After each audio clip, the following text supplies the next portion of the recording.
प्रश्न नंबर 4।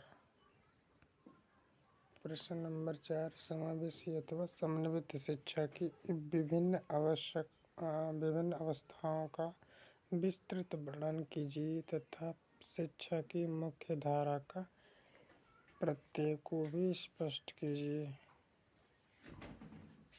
फिर देखते हैं अथवा हम यहाँ पे शिक्षा की मुख्य धारा क्या है, क्या प्रत्यय है, इसकी विशेषताओं का वर्णन कीजिए। फिर तो हम देखते हैं शिक्षा के मुख्य धाराकरण से आपका क्या अभिप्राय है। आगे देखते हैं यहाँ पे शिक्षा के मुख्य धाराकरण की विशेषता एवं घटकों का विस्तृत वर्णन कीजिए। फिर यहाँ पे आते हैं आंसर में, देखते हैं यहाँ पे उत्तर में आते हैं समावेशी अथवा समन्वित शिक्षा की अवस्थाएं। शारीरिक रूप से बाधित बालकों के लिए विशिष्ट शिक्षा के विभिन्न प्रकार हैं। उनमें से निम्न 7 प्रकार के स्तर उल्लेखनीय हैं। पहले हम देखते हैं एकीकरण की प्रथम श्रेणी सामान्य शिक्षा संस्था पूर्णकालिक एकीकरण है।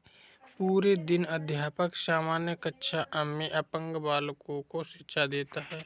छात्र आवश्यकता के समय शिक्षाविदों की सहायता करते हैं। ऐसे बालकों की द्वितीय श्रेणी सामान्य कक्षा में नियमित रूप से उपस्थित रहते हैं,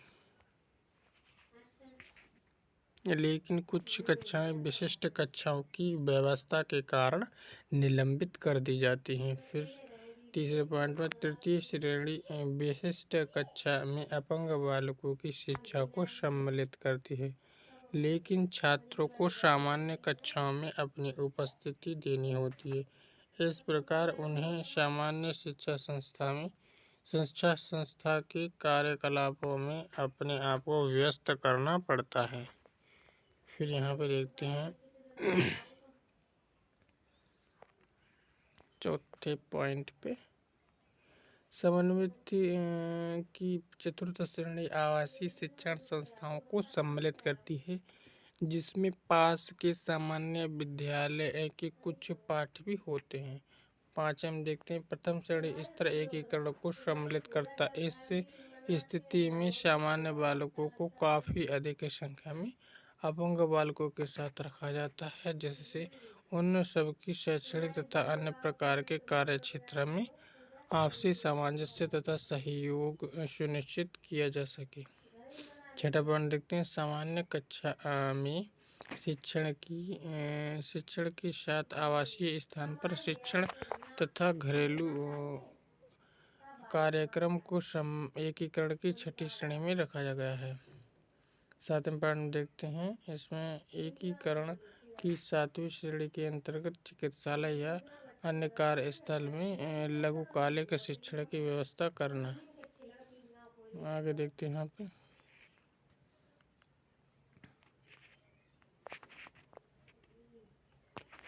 समावेशी अथवा समन्वित शिक्षा का कार्यक्षेत्र। पॉइंट फर्स्ट अस्थि बाधित बालक, दूसरा श्रवण बाधित बालक। फिर हम यहाँ पे देखते हैं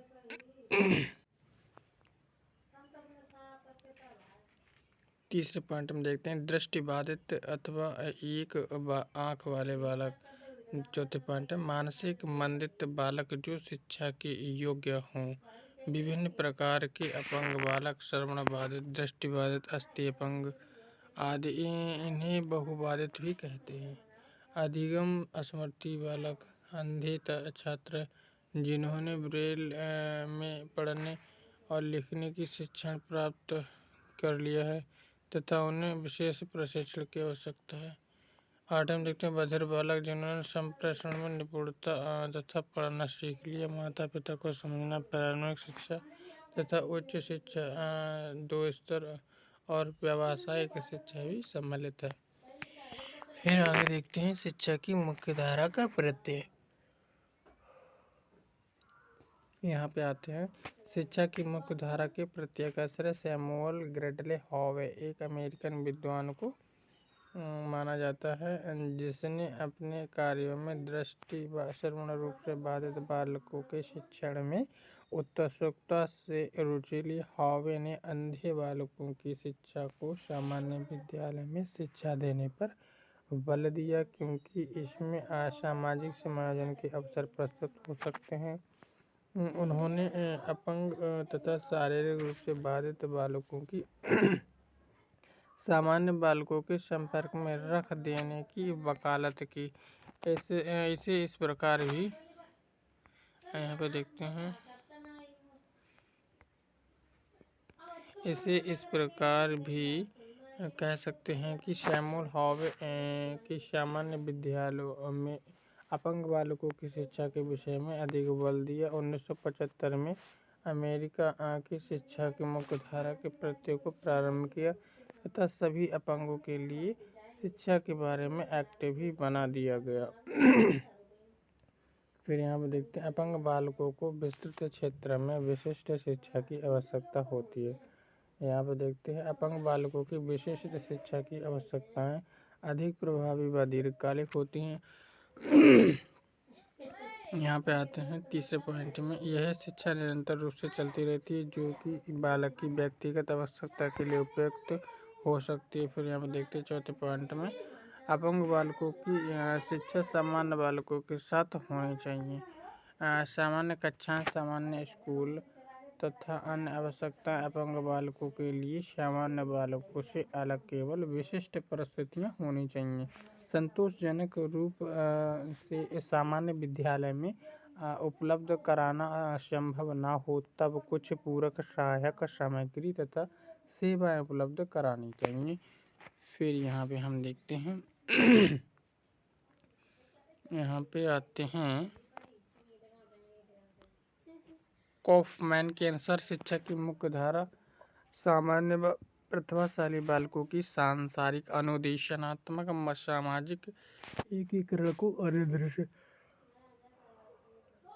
अनुनिर्देशित करती है। यह शिक्षण योजना कार्यक्रमों तथा क्रियाओं पर आधारित है तथा इसके सामान्य व विशिष्ट शिक्षा प्रशासकीय अनुदेशनात्मक तथा सहयोगी कर्मचारियों के उत्तरदायित्व के बारे में स्पष्टीकरण की आवश्यकता होती है। यहाँ पे देखते हैं समावेशी अथवा समन्वित शिक्षा की मुख्य धारा के घटक। उपरोक्त परिभाषा के अनुसार शिक्षा की मुख्य धारा के 3 घटक हैं। शिक्षा में एकीकरण, शैक्षिक नियोजन तथा कार्यक्रम, उत्तरदायित्व का स्पष्टीकरण। फिर यहाँ पे देखते हैं शिक्षा में एकीकरण, यानी एकीकरण पृथक्करण के विपरीत है। एकीकरण वह प्रक्रिया है जिसके द्वारा ऐसे बालक जिन्हें विशिष्ट आवश्यकता अथवा शारीरिक रूप से बाधित बालकों की पहचान की जाती है। फिर यहाँ पे हम आते हैं, यहाँ पे देखते हैं तथा उन्हें यहाँ पे आते हैं तथा उन्हें विशिष्ट शिक्षा संस्थाओं में अन्य अपंग बालकों के साथ माता पिता तथा सामान्य बालकों से पृथक करके विशिष्ट समूह में शिक्षा दी जाती है। समूह में सहयोग ही भावना पैदा होती है। एकीकरण इसके विपरीत ऐसी प्रक्रिया है जो अपंग बालकों को सामान्य बालकों के साथ समान यानी अवसर प्रदान करती है तथा उनके उत्थान के अवसर कम बाधित और अधिक प्रभावी वातावरण में प्रभावशाली होते हैं। समाज में एवं सामान्य विद्यालयों में अन्य बालकों के समान स्वरूप में देखे जाते हैं तथा कार्यों के लिए समान तथा बराबर के भागीदार के रूप में समझे जाते हैं। यह क्रिया सामान्य व अपंग बालकों के मध्य शारीरिक दूरी को कम करके प्रारंभ होती है। यह प्रक्रिया असुविधाओं की आपसी भागीदारी बढ़ाकर तथा सामाजिक विषमताओं को कम करते हुए निरंतर जारी रहती है। भौतिक तथा सामाजिक दूरियों के प्रति शिक्षण सामाजिक एकीकरण को स्थापित करता है, जिसके कारण समूह एवं समुदाय में बालकों की समान भागीदारी होती है। एकीकरण मुख्य धारा की मूलभूत आवश्यकता है। एकीकरण सामाजिक अनुदेशनात्मक तथा सांसारिक होनी चाहिए। विशिष्ट आवश्यकताओं वाले बालकों को प्रतिदिन सामान्य बालकों के साथ समान कक्षाओं में रखना चाहिए। यह अवधि आवश्यकता अनुसार 2 से 6 घंटे तक हो सकती है। सांसारिक एकीकरण के साथ साथ सामाजिक एवं अनुदेशनात्मक एकीकरण भी होना चाहिए। विशिष्ट बालक अपने अन्य सहपाठियों एवं अध्यापकों द्वारा स्वीकार किए जाने चाहिए तथा सामाजिक कार्यों में उनकी भागीदारी होनी चाहिए। अनुदेशनात्मक एकीकरण शिक्षा की मुख्य धारा का सबसे अधिक कठोर तत्व है। विशिष्ट बालकों के लिए अनुदेशन कुछ इस प्रकार के प्रारूप होने चाहिए कि वे कक्षा के कार्यकलापों में अन्य सामान्य बालकों के साथ भाग ले सकें तथा उन्हें परेशानी भी ना हो। फिर यहाँ पे हम देखते हैं मुख्य धारा का। फिर यहाँ पे आते हैं सामान्य शिक्षकों को कक्षा तथा शिक्षा संस्थाओं में शिक्षा की मुख्य धारा को प्रभावी करने के लिए सहमत होने चाहिए तथा इसे स्वीकार करना चाहिए। 8वां पॉइंट देखते हैं इसमें। सामान्य शिक्षकों को अपने नए तथा कठिन कार्यक्षेत्र में कार्य करने के लिए उद्युक्त रहना चाहिए। शिक्षण संस्थाओं के प्रशासनिक अधिकारियों का भी यह कर्तव्य है कि वे सामान्य शिक्षकों को अपंग बालकों के लिए विशिष्ट शिक्षा देने के लिए प्रशिक्षण सेवाएं उपलब्ध करवाएं। प्रत्येक दशाओं में शारीरिक रूप से बाधित बालकों के माता पिता भी बालकों की देखरेख प्रशिक्षण तथा स्थापन में सम्मिलित हों। फिर आगे देखते हैं यहाँ पे। समय बीतता गया तथा परिस्थितियों में समय के साथ साथ सुधार हुआ। रोग निदान तथा शिक्षा पर बल दिया गया। प्रशिक्षक उपलब्ध होने लगे। इस समय एकीकृत शिक्षा की मुख्य धारा की आवश्यकता का अनुभव किया गया। मुख्य धारा एकीकरण तक जाने के लिए एक प्रयत्न आयाम है। यह संस्थापन आंदोलन के विपरीत है जो पृथक्करण को दर्शाता है। 1970 के पश्चात इस बारे में विचार किया गया कि अपंग बालकों को समन्वित किया जाए। यद्यपि विशिष्ट कक्षाओं का सामान्य कक्षाओं के सापेक्ष विशेष मूल्य नहीं दिया तथा अपंग बालकों को विशिष्ट कक्षाओं में स्थापन दूषित एवं प्रभावहीन सिद्ध हुआ। फिर यहाँ पे हम देखते हैं यहाँ पे आते हैं यहाँ पे विशिष्ट बालकों की परिषद ने सामान्य शारीरिक रूप से बाधितों के लिए शिक्षा की मुख्य धारा की आवश्यक बातों को निर्धारित किया। पहला पॉइंट देखते हैं इसमें। ऐसे बालकों को जो पूर्ण रूप से बाधित नहीं है कम मुख्य धारा के अंतर्गत अधिकारिक शिक्षा उपलब्ध करना है। फिर यहाँ पे हम देखते हैं यहाँ पे आते हैं। अब हो गया है ये प्रश्न। अब अगला प्रश्न देखेंगे हम।